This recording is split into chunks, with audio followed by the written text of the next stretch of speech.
বন্ধু প্রতিম দেশ ভারতের জনগণের সাথে বাংলাদেশের সম্পর্ক। আমরা মনে করি রাষ্ট্র টু রাষ্ট্র, অর্থাৎ জনগণের বন্ধুত্বের সাথে আমরা বিশ্বাসী। কিন্তু দুঃখজনক হলেও সত্য, ভারতের বর্তমান শাসক দল আমাদের বাংলাদেশকে ব্যক্রভাবে নেগেটিভলি উপস্থাপন করছে, যা বাংলাদেশ সরকারের পক্ষ থেকে নিন্দা জানানো হচ্ছে। আমরা মনে করি বাংলাদেশের মানুষ যেমন ধর্মীয় মূল্যবোধে বিশ্বাসী, সকল ধর্মের প্রতি শ্রদ্ধাশীল, ঠিক তেমনিভাবে ভারতের মানুষের সকল ধর্মের প্রতি শ্রদ্ধাশীল। আমরা ভারতের প্রতি অনুরোধ জানাবো, কোনো রাজনৈতিক দলের সাথে বন্ধুত্ব নয়, বাংলাদেশের সাথে বন্ধুত্ব করেন, তাহলে আমাদের মর্যাদা সম্পূর্ণ বন্ধুত্ব রক্ষা হবে।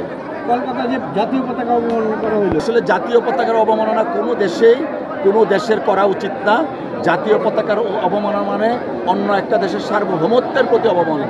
সেই সমস্ত হীন কার্যক্রমের আমরা তীব্র নিন্দা জানাচ্ছি। আমরা বাংলাদেশের মানুষ নির্বাচন চাই। আমরা বাংলাদেশ জাতীয়তাবাদী দল বিএনপির পক্ষ থেকে বিএনপির ভারপ্রাপ্ত চেয়ারম্যান জনাব তারেক রহমান সাহেব বারংবার বলেছেন, এই বর্তমান অন্তর্বর্তীকালীন সরকারকে যৌক্তিক সময় দেওয়া হচ্ছে এবং যৌক্তিক সময় দেখা হবে, এবং সংবিধান সহ অন্যান্য সংস্কার কার্যক্রম যেন ত্বরান্বিত করা যায়। প্রয়োজনীয় সংস্কার একটা ধারাবাহিক প্রক্রিয়া। আজকে সমাজ সংস্কার হচ্ছে, রাষ্ট্র সংস্কার হচ্ছে, ধারাবাহিক প্রক্রিয়া।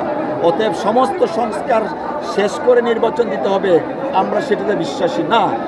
যৌক্তিক সময় পর্যন্ত সময় আছে, সেই সময়ের মধ্যে ওনারা নির্বাচন করবেন। নির্বাচিত প্রতিনিধিরা বাংলাদেশের আগামীর বাংলাদেশ কেমন হবে তাই সিদ্ধান্ত নেবেন।